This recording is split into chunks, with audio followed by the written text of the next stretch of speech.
Di sebuah desa kecil, hidup seorang pemuda bernama Bayu.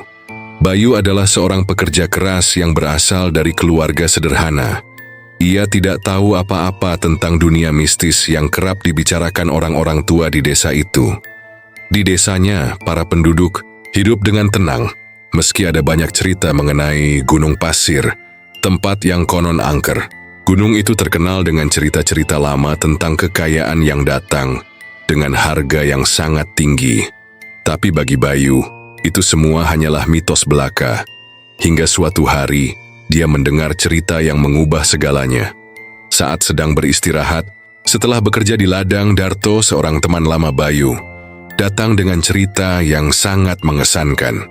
"Dengar Bayu," kata Darto, suaranya berbisik pelan. "Ada orang yang berhasil kaya setelah mendaki Gunung Pasir." Bayu tertawa tak percaya. "Kamu bercanda Darto, itu hanya cerita lama." Namun Darto meyakinkan dengan keyakinan yang kuat. "Aku tidak bercanda, aku dengar sendiri dari orang yang kembali dengan harta melimpah." Bayu mulai tertarik, meski dalam hatinya masih ada keraguan. Darto bercerita tentang seorang yang tidak disebutkan namanya, yang kini memiliki rumah mewah dan tanah yang luas. Dia melakukannya melalui ritual di gunung itu. Lanjut Darto. Bayu terdiam, matanya menatap gunung yang tampak jauh di kejauhan. Apakah itu benar? Pikirnya dalam hati. Tanpa disadari, hidupnya mulai terjalin dengan kisah yang akan mengubah segalanya, sehingga mendorong Bayu masuk ke dalam perjalanan yang tak akan pernah dia lupakan. Keesokan harinya, Bayu tidak bisa berhenti memikirkan cerita Darto tentang Gunung Pasir. Pikiran tentang kekayaan yang bisa didapatkan dengan mudah, itu menggoda hatinya. Namun ia juga merasa khawatir tentang apa yang akan terjadi jika cerita itu benar adanya. Keputusan itu akhirnya datang ketika pada suatu malam Bayu memutuskan untuk pergi menemui Darto di rumahnya. "Darto, aku ingin tahu lebih banyak tentang ritual itu," kata Bayu dengan nada serius. Darto menatap Bayu sejenak lalu berkata, "Kau harus siap dengan konsekuensinya Bayu. Tidak ada yang tahu pasti apa yang akan terjadi." Bayu mengangguk, menandakan bahwa ia sudah siap. Malam itu mereka berdua mempersiapkan perjalanan menuju Gunung Pasir, meskipun langit tampak gelap dan angin malam berhembus tidak seperti biasanya. Sesampainya di kaki gunung, Bayu merasakan suasana yang sangat berbeda. Seakan gunung itu memiliki kekuatan yang luar biasa. "Apakah kamu merasa itu juga Bayu?" tanya Darto, matanya memandang kosong ke puncak gunung. "Ada sesuatu yang tidak beres di sini," jawab Bayu merasa gelisah. Namun rasa penasaran mengalahkan ketakutannya. Mereka melangkah lebih dalam, ke dalam hutan yang lebat. Saat mereka mencapai sebuah tempat terbuka, sebuah cahaya merah muncul di kejauhan, seolah memanggil mereka untuk mendekat. Darto yang tampaknya sudah terbiasa, menarik Bayu ke arah cahaya itu. Tapi tiba-tiba angin kencang berhembus, dan suara keras terdengar di sekitar mereka. "Kita harus pergi sekarang Darto," teriak Bayu, namun Darto malah tersenyum dan melangkah maju. Bayu terpaksa mengikuti meskipun hatinya semakin cemas. Bayu merasa ada sesuatu yang tak wajar di sekitar mereka, tapi Darto tampak semakin yakin dengan ritual yang akan mereka jalani. Mereka melangkah lebih dalam ke dalam kawasan gunung. Suara alam seolah menghilang, digantikan oleh sebuah keheningan yang menakutkan. Akhirnya mereka sampai di sebuah tempat yang sangat gelap, hanya diterangi cahaya rembulan yang tampak samar-samar. Di tengah tempat itu sebuah altar batu besar berdiri kokoh, dikelilingi oleh tanda-tanda aneh yang membuat Bayu merasa takut. "Ini tempatnya," ujar Darto dengan suara tegas, seolah tempat ini sudah tidak asing baginya. Bayu hanya bisa menatap altar itu dengan rasa takut yang semakin menggebu. "Apa yang harus kita lakukan?" tanyanya cemas. Darto hanya tersenyum, lalu mempersiapkan beberapa benda yang ia bawa. "Sekarang waktunya. Aku sudah melakukannya sebelumnya, dan ini adalah satu-satunya cara." Bayu, meski ragu, mengikuti apa yang Darto lakukan, karena rasa penasaran yang tidak bisa dibendung. Darto mulai mengeluarkan benda-benda dari tasnya, mengaturnya di altar dengan cermat. "Bayu, ini adalah kesempatan kita," ujar Darto, matanya bersinar penuh keyakinan.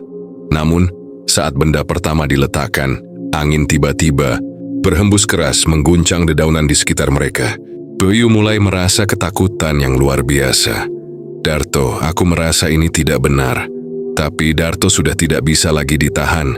Ia melanjutkan ritual tersebut dengan penuh percaya diri. Tiba-tiba, suara keras terdengar dari belakang mereka. Bayu menoleh cepat, hanya untuk melihat bayangan hitam yang bergerak di antara pepohonan. "Darto, ada sesuatu yang mengikuti kita," teriak Bayu, tapi Darto hanya tertawa. "Aku sudah mengatakan pada kamu, Bayu, ini adalah harga yang harus dibayar," jawab Darto dengan suara yang terdengar aneh seperti bukan dirinya. Bayu merasa tubuhnya kaku, seolah ada kekuatan lain yang mengendalikannya. Bayu merasa tubuhnya tak bisa bergerak, seakan ada kekuatan yang menahan setiap langkahnya. Di belakangnya, bayangan hitam itu semakin mendekat, tubuhnya terbungkus dalam kegelapan, seolah-olah ia tidak terbuat dari daging dan tulang. Darto yang sebelumnya penuh percaya diri, kini tampak pucat tak berdaya. Matanya kosong, seolah kehilangan jiwa. "Bayu, semuanya sudah terlambat." Suara Darto terdengar aneh, seperti bisikan yang datang dari tempat yang jauh. Bayu berusaha untuk bergerak, namun tubuhnya terasa seperti dibebani oleh beban yang tak terlihat. Di sekeliling mereka, angin semakin kencang, dan suara gemuruh yang aneh mulai terdengar, seolah tanah itu sedang hidup. "Ini adalah harga yang harus dibayar, Bayu," kata Darto sambil tersenyum sinis. Bayu menatap Darto dengan mata penuh ketakutan, merasa terperangkap dalam permainan yang tidak ia mengerti. Tiba-tiba, bayangan hitam itu bergerak cepat, mendekati Darto dengan kecepatan yang mengerikan. Bayu mencoba berteriak, tetapi suaranya seolah terperangkap dalam tenggorokannya. Dengan sekejap, bayangan itu menarik Darto, dan tubuhnya terangkat dari tanah, seolah dihisap oleh kegelapan itu. "Ini tidak bisa terjadi, Darto," teriak Bayu merasa panik. Tapi yang terjadi malah sebaliknya. Darto tidak terlihat lagi. Ia lenyap dalam sekejap, seperti ditarik ke dalam dunia lain. Bayu terjatuh ke tanah, napasnya terengah-engah. Namun dirinya kini sadar akan satu hal. Dirinya juga terperangkap dalam ritual ini. Malam itu, puncak gunung bukan hanya menjadi saksi bisu dari kutukan ini, tetapi juga menjadi penghubung antara dunia manusia dan dunia lain yang tak terlihat. Bayu tergeletak di tanah, terengah-engah, berusaha untuk mengatur napasnya yang terhenti sejenak. Kegelapan seakan semakin mencekam, menyelimuti seluruh area di sekitarnya. Di kejauhan, terdengar suara yang mengerikan, seperti teriakan yang berasal dari ribuan makhluk yang tidak terlihat. Bayu berusaha bangkit, namun tubuhnya terasa berat, seakan bumi menahannya agar tetap terjebak di tempat itu. Dia berlari, berusaha meninggalkan tempat itu, namun langkahnya terasa sia-sia, karena tempat itu seakan tidak pernah berakhir. Setiap akan melangkah, suara bisikan halus terdengar di telinganya. "Kau tidak akan pernah keluar." Suara itu mengerikan, namun Bayu tidak bisa menahan dirinya untuk terus berlari. Tiba-tiba, di depannya muncul sosok gelap yang tinggi dan besar, dengan mata merah yang bersinar menakutkan. Bayu hampir terjatuh ketakutan, namun sosok itu hanya berdiri diam, menatapnya dengan penuh kebencian. "Siapa? Siapa kau?" teriak Bayu dengan suara yang hampir tenggelam dalam ketakutan. Namun sosok itu tidak menjawab, melainkan mengeluarkan suara serak yang terdengar seperti petir yang menggelegar. Bayu merasa semakin terpojok, tubuhnya terasa semakin lemas, seolah jiwanya sedang ditarik keluar dari tubuhnya. "Jangan lari," bisik sosok itu dengan suara yang begitu mengerikan. Bayu menatap sekeliling, namun semua yang ada di sekitarnya kini tampak berubah menjadi tempat yang asing, penuh bayangan gelap yang bergerak. Bayu akhirnya menyadari bahwa dia tidak hanya berhadapan dengan makhluk astral, tetapi dengan sesuatu yang jauh lebih besar. Sebuah kekuatan yang menguasai gunung itu. Bayu terbaring di tanah, tubuhnya gemetar. Mencoba memahami apa yang baru saja terjadi. Makhluk besar yang muncul di depannya perlahan menghilang, mengaburkan tubuhnya dalam kegelapan malam yang semakin pekat. Angin kembali mereda dan suasana yang tadinya mencekam kini seolah terhenti, memberikan ruang sejenak untuk Bayu bernapas. Namun, perasaan takut yang mendalam masih menghinggapi dirinya, seakan dia tidak bisa lepas dari kutukan yang mengikatnya. Dia mencoba berdiri, namun kaki-kakinya terasa lemah dan matanya masih berputar oleh teror yang baru saja dialami. Di kejauhan, suara gemerisik daun terdengar lagi, dan Bayu bisa melihat sosok Darto yang tiba-tiba muncul di balik pepohonan. "Bayu, kamu masih hidup?" Suara Darto terdengar lemah, seperti datang dari jauh. Bayu berlari mendekat, matanya penuh harap, namun begitu dia sampai, Darto tampak berbeda, seolah bukan Darto yang ia kenal. Darto menatapnya dengan mata kosong, senyum tipis terukir di wajahnya. Namun ada sesuatu yang mengerikan di balik tatapannya. "Aku sudah memberitahumu, Bayu," ujar Darto dengan suara yang nyaris tidak terdengar. "Kekayaan itu datang dengan harga yang harus dibayar." Bayu menggenggam tangan Darto dengan erat. "Apa yang terjadi padamu, Darto?" Darto hanya tersenyum, namun senyum itu terasa sangat kosong, dan Bayu merasa seperti ada yang hilang dari sahabatnya itu. "Terlalu banyak yang harus dibayar, Bayu. Terlalu banyak." Darto berkata pelan, lalu berbalik dan melangkah menuju kegelapan.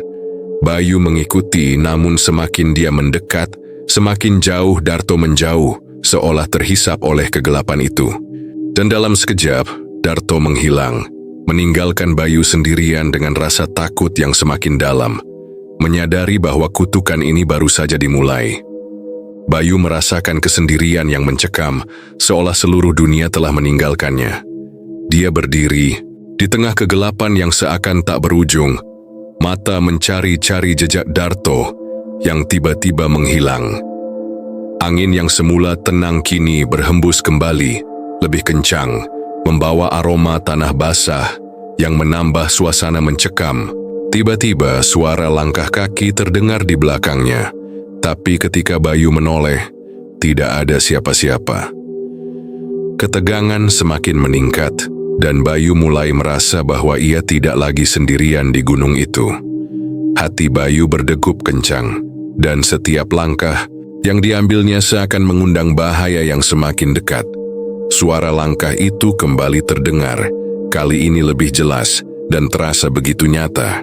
"Tolong, Tomka Darto, jangan tinggalkan aku," teriak Bayu, namun suaranya serasa menghilang di telan angin.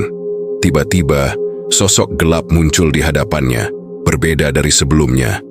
Kali ini, bentuknya lebih jelas, seperti makhluk manusia, namun dengan wajah yang tak bisa dikenali. "Siapa kamu?" tanya Bayu dengan suara gemetar.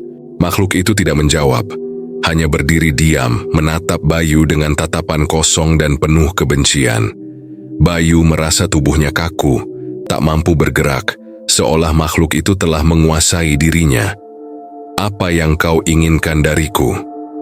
Bayu berteriak, namun makhluk itu tetap diam, hanya mengeluarkan suara rendah yang menggema di telinga Bayu. Makhluk itu kemudian mengulurkan tangan, dan Bayu merasakan ada kekuatan jahat yang begitu kuat datang dari dalam tubuhnya. Dengan tubuh yang semakin melemah, Bayu akhirnya terjatuh ke tanah, dan makhluk itu mulai mendekat dengan kecepatan yang menakutkan. "Jangan lari lagi, Bayu," suara makhluk itu bergema, seperti datang dari dalam kegelapan yang tak terjangkau.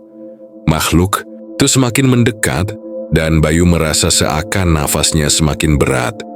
Tangan makhluk itu yang tampak hitam legam meraih leher Bayu dengan cengkeraman yang kuat, membuatnya tercekik. Dalam keputusasaannya, Bayu hanya bisa merasakan betapa gelapnya dunia ini dan bagaimana ia semakin terperangkap dalam kutukan yang tak bisa dipahami. Namun tiba-tiba, sebuah cahaya terang muncul dari jauh, memancar melalui kegelapan, menerangi wajah makhluk itu. Makhluk itu terhenti sejenak, seolah merasa terhalang oleh cahaya yang muncul begitu tiba-tiba. Bayu merasakan ada kekuatan yang aneh mengalir dalam dirinya, seolah cahaya itu memberikan harapan. Dia berhasil menarik napas, mengumpulkan sisa-sisa kekuatannya, dan meronta dari cengkeraman makhluk itu. "Sialan!" teriak Bayu. Tubuhnya hampir terjatuh, namun ia berhasil berdiri, walau gemetar. Dia melihat cahaya itu semakin terang, dan perlahan ia mulai bergerak menuju sumber cahaya yang datang entah dari mana. Makhluk itu menggeram, tampaknya kesal dengan cahaya yang menghalangi jalan mereka. "Jangan kira kau bisa lolos begitu saja." Suara makhluk itu kembali terdengar, menggetarkan tulang Bayu. Bayu memaksa dirinya untuk terus maju, meski rasa takut dan lelah menghantam tubuhnya. Di depannya sosok bayangan samar mulai muncul, seperti sosok manusia yang memberi harapan. Bayu tidak tahu siapa itu, tetapi ia merasa ada kekuatan yang melindunginya, yang membimbingnya menuju keselamatan. "Siapa kamu?" tanya Bayu dengan napas terengah, namun sosok itu hanya menunjuk ke arah puncak gunung yang gelap. Bayu mengangguk pelan, dan tanpa sadar, langkahnya membawa dia semakin dekat ke tempat yang selama ini ia takuti. Bayu semakin mendekati puncak gunung, meski setiap langkahnya semakin terasa berat. Makhluk itu yang mulai mengejarnya dengan kecepatan mengerikan, tetap berada di belakang, tidak pernah jauh. Suara langkah makhluk itu semakin keras, menggelegar seperti guntur yang mengancam. Bayu merasa jantungnya berdetak lebih cepat, seakan ingin keluar dari tubuhnya. Namun ia tidak berhenti melangkah terus ke depan. Cahaya yang tadi muncul kini semakin redup. Namun sosok yang memandu Bayu masih ada di depannya. Terlihat semakin jelas. Makhluk itu, yang kini mulai menunjukkan wajahnya yang mengerikan, tertawa dengan suara yang penuh kebencian. "Tempat ini adalah akhir jalanmu, Bayu." Teriaknya, suaranya menggema di sekeliling gunung. Tapi Bayu terus berlari, meskipun tubuhnya terasa semakin lemah, seolah setiap napasnya terasa semakin sesak. Di depan sosok yang memandu Bayu berhenti, dan menunjuk sebuah batu besar yang tampak mengeluarkan cahaya putih. Bayu semakin mendekat, berharap bahwa batu itu adalah satu-satunya jalan keluar dari kutukan ini. Namun saat ia hampir sampai, makhluk itu muncul kembali dengan kekuatan penuh, mengangkat tubuh Bayu dan melemparkannya ke tanah. Bayu terjatuh dengan keras, darah mengalir dari bibirnya. Namun rasa putus asa masih belum menguasainya. "Ini belum selesai, Bayu." Suara makhluk itu bergema, seakan menantang Bayu untuk menyerah. Tapi Bayu tidak mau. Ia merangkak dengan sisa-sisa tenaganya menuju batu yang bersinar itu. Saat ia menyentuh batu tersebut, sebuah ledakan cahaya besar terjadi, membuat gunung berguncang hebat, dan dunia seakan terbalik. Bayu terjatuh ke tanah setelah ledakan cahaya yang begitu dahsyat. Matanya seolah melihat dunia terbalik. Ketika ia membuka mata, puncak gunung yang sebelumnya gelap kini dipenuhi dengan cahaya yang lembut dan hangat.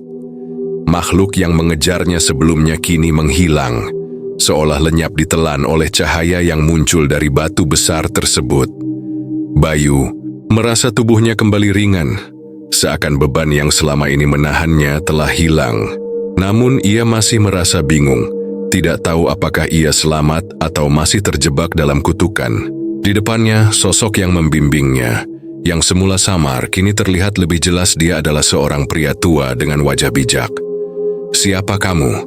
tanya Bayu dengan suara parau, merasa terheran-heran. Pria tua itu tersenyum lembut, matanya berbinar. "Aku adalah penjaga gunung ini yang menjaga keseimbangan antara dunia manusia dan dunia astral." "Apakah saya selamat?" tanya Bayu, bingung dengan apa yang sedang terjadi. Pria tua itu mengangguk. "Kamu telah melewati ujian berat. Tapi harga yang harus dibayar untuk kekayaan dan kekuasaan bukanlah sesuatu yang bisa didapatkan dengan mudah." Bayu tertunduk, dia merasa bersalah atas apa yang telah terjadi pada Darto dan dirinya. "Apakah ada cara untuk mengubah semuanya?" tanya Bayu dengan harapan. Pria tua itu menatapnya dalam-dalam. Kadang, untuk menghentikan kutukan, seseorang harus melepaskan apa yang telah didapatkan. Kekayaan datang dengan pengorbanan, tapi pembebasan datang dengan pengampunan. Bayu terdiam merenungkan kata-kata itu. Ia menyadari bahwa hidupnya tidak akan pernah sama lagi. Dengan berat hati, Bayu berbalik, meninggalkan gunung itu meskipun Dewi selamat, Darto dan banyak orang lainnya mungkin tidak akan seberuntung dirinya. Gunung pasir tetap berdiri kokoh di kejauhan, menyimpan rahasia gelap yang hanya diketahui oleh mereka yang pernah melangkah ke dalamnya. Bayu berjalan pulang, bukan dengan kekayaan, tetapi dengan pembelajaran yang tak ternilai harganya.